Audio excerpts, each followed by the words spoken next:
또 여호와의 말씀이 내게 임하여 이르시되 인자야 너는 예언하여 이르라. 주 여호와께서 이와 같이 말씀하시되 너희는 통곡하며 이르기를 슬프다 이날이여 하라.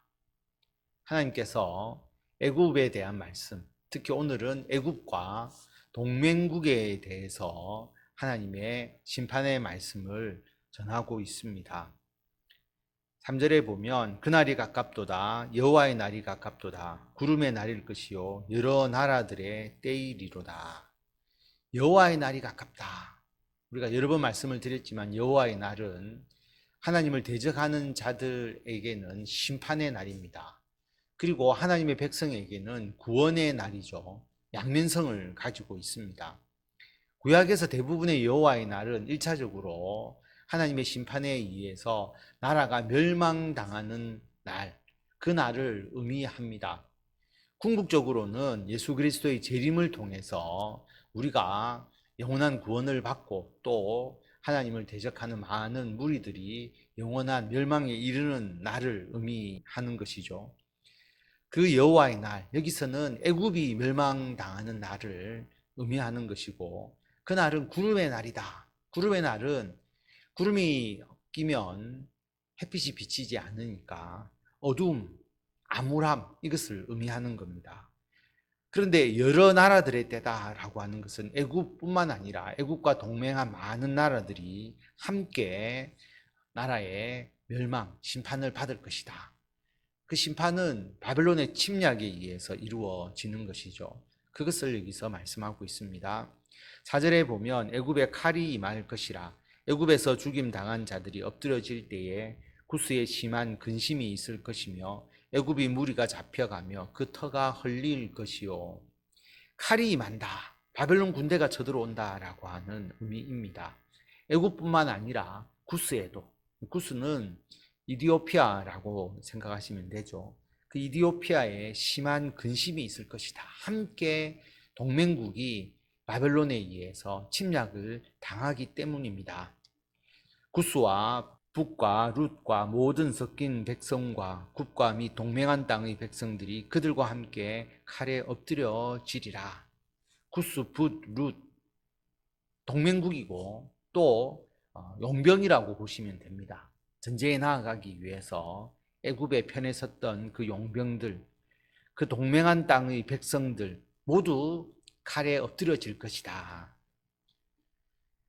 6절에 보면 여호와께서 이같이 말씀하셨느니라. 애굽을 붙들어주는 자도 엎드려질 것이요 애굽의 교만한 권세도 낮아질 것이라. 믹돌에서부터 수에네까지 무리가 그 가운데서 칼에 엎드려지리라. 주 여호와의 말씀이니라.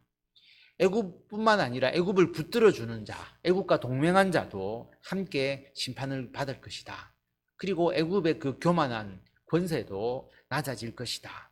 그 모든 영향은 애굽의 전 지역에 걸쳐서, 그래서 믹돌에서 수에네까지라고 하는 것은 애굽의 전 지역에 걸쳐서 하나님의 심판이 임하게 될 것이다 라고 말씀합니다. 황폐한 나라들 같이 그들도 황폐할 것이며 사막이 된 성읍들 같이 그 성읍들도 사막이 될 것이라. 내가 애굽에 불을 일으키며 그 모든 돕는 자를 멸할 때에 그들이 나를 여호와인 줄 알리라. 앞에 예언에서 애굽을 하나님께서 황폐하게 하시겠다라고 말씀을 하셨습니다. 이어서 황폐해서 마치 사막이 되는 성과 같이 만들어 버릴 것이다. 뿐만 아니라 불을 일으킨다. 불은 다 태우는 거니까 이것도 심판을 의미하는 것이고요. 뿐만 아니라 모든 돕는 자를 멸한다. 동맹국들을 함께 심판하신다라고 하는 의미입니다. 그날의 사절들이 내 앞에서 배로 나아가서 염려 없는 구스 사람을 두렵게 하리니 애굽의 재앙의 날과 같이 그들에게도 심한 근심이 있으리라. 이것이 오리로다. 애굽이 먼저 점령을 당하면서 피신하는 사람들, 먼저 달려가는 사람들, 여기서는 사절이라고 표현이 되어 있는데 그 사람들이 구스까지 도착하는 거죠. 그래서 애굽의 멸망 소식을 구스에게 전하니까 구스 사람들이 두려움을 가질 것이다. 자기들에게도 이제 그것이 임할 것이기 때문에 두려움을 갖게 될 것이다 라고 말씀합니다. 주 여호와께서 이같이 말씀하셨느니라. 내가 또 바벨론의 느부갓네살 왕의 손으로 애굽의 무리들을 끊으리니. 하나님의 칼의 주체가 정확하게 나오죠. 그 도구로 쓰임 받는 나라가 바벨론이고 느부갓네살 왕이다라고 하는 것입니다. 그가 여러 나라 가운데에 강포한 자기 군대를 거느리고 와서 그 땅을 멸망시킬 때에 칼을 빼어 애굽을 쳐서 죽임당한 자로 땅에 가득하게 하리라. 바벨론 군대가 쳐들어와서 애굽을 칠 것이다. 많은 사람이 죽게 될 것이다 라고 말씀합니다. 내가 그 모든 강을 마르게 하고 그 땅을 악인의 손에 팔겠으며 타국 사람의 손으로 그 땅과 그 가운데에 있는 모든 것을 황폐하게 하리라. 나 여호와의 말이니라. 애굽의 힘의 근원, 그 교만의 근원이 강이었죠.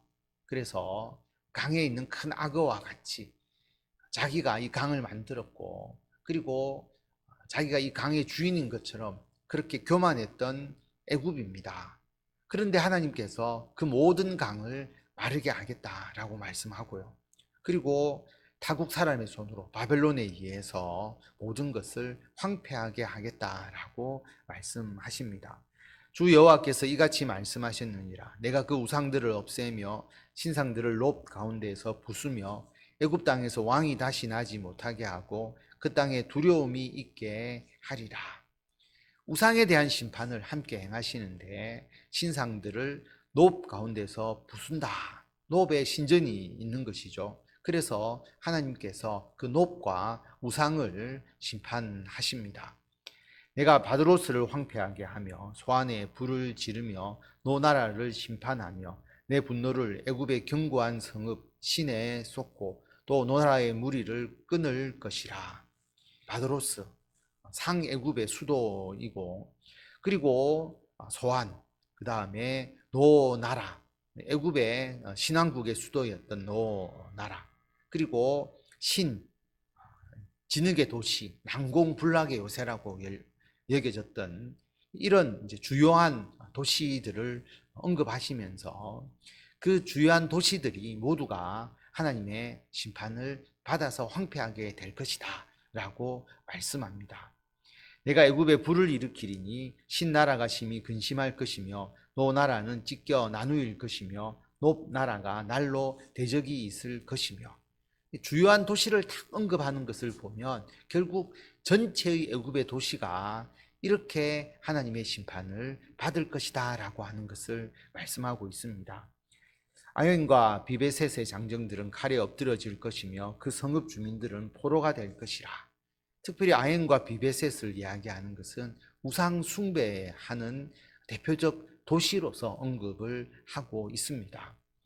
내가 애굽의 멍에를 꺾으며 그 교만한 권세를 그 가운데서 그치게 할 때에 드함 느에스에서는 날이 어둡겠고 그 성읍에는 구름이 덮일 것이며 그 딸들은 포로가 될 것이라.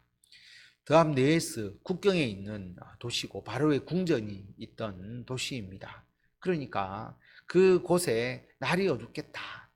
느부갓네살이 쳐들어와서 거기에 자신의 보좌를 세우는 일들이 있었거든요.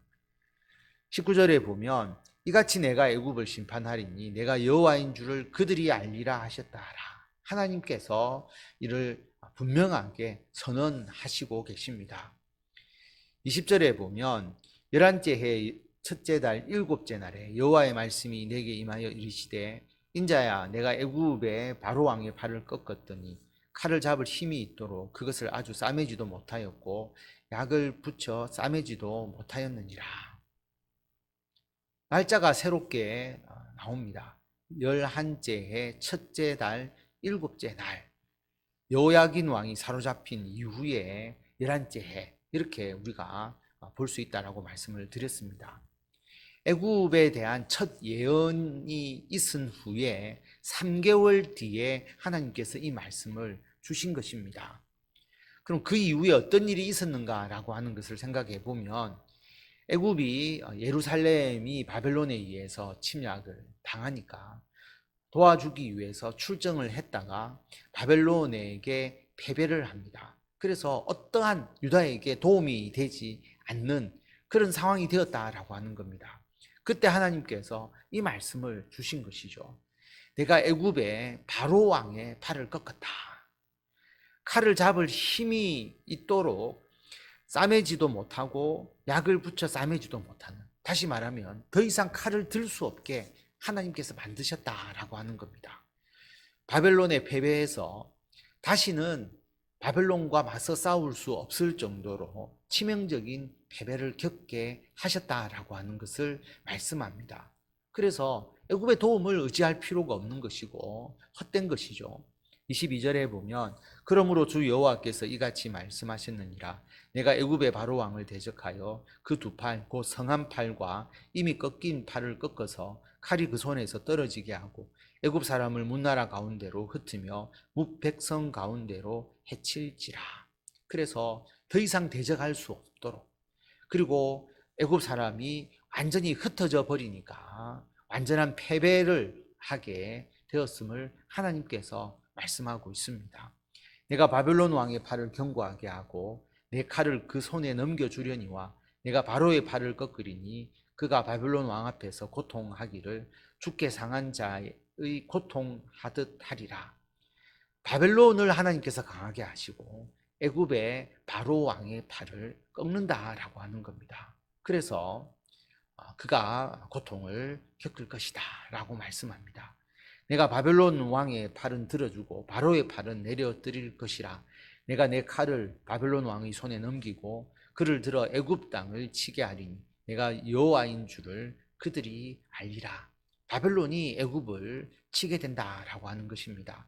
내가 애굽 사람을 나라들 가운데로 흩으며 백성들 가운데로 해치리니 내가 여호와인 줄을 그들이 알리라.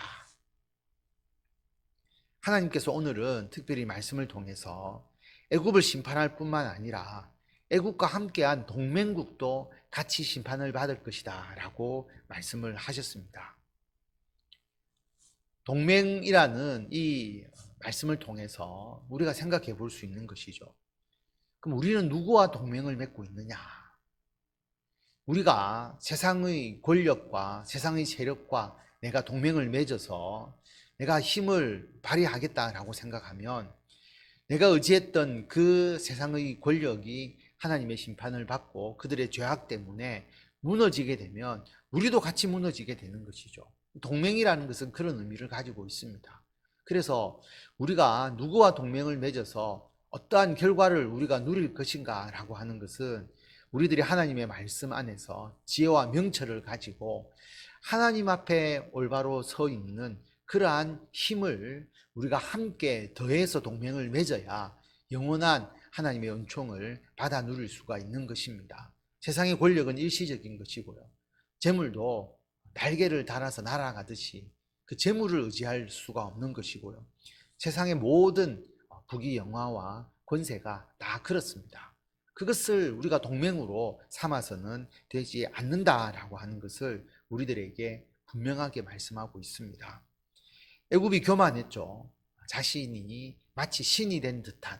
그래서 그 애굽은 절대로 그러한 부귀와 영화와 자기의 권세가 약화되지 않는 것처럼 그들이 여겼지만 하나님께서 바벨론 왕을 들어서 애굽을 분명하게 심판하셨습니다. 그렇다고 하면 우리가 어떤 삶을 살아야 하느냐라고 하는 거죠. 하나님의 도구로서 살아가는 것이 올바른 것이냐, 아니면 세상의 힘을 의지해서 자신의 영광을 위해서 살아야 하느냐. 우리는 하나님의 도구로 사는 삶이 훨씬 더 복된 삶이다라고 하는 겁니다. 그래서 우리를 정결케 하고 거룩하게 하고 하나님의 성령의 은총 가운데서 하나님의 도구로서 귀하게 쓰임받는 그런 삶이 되어야 한다. 하나님께서 바벨론도 필요에 따라서 들어서 사용하셨는데 하나님이 우리는 언제든지 하나님의 영광을 위해서 사용할 하나님의 도구로서 하나님께서 원하고 계시기 때문에 우리를 부르셨기 때문에 주의 도구로서 귀한 쓰임을 받아 누리시는, 그래서 주의 복과 은총을 풍성하게 받아 누리시는 우리 성도 여러분들이 다 되시기를 바랍니다.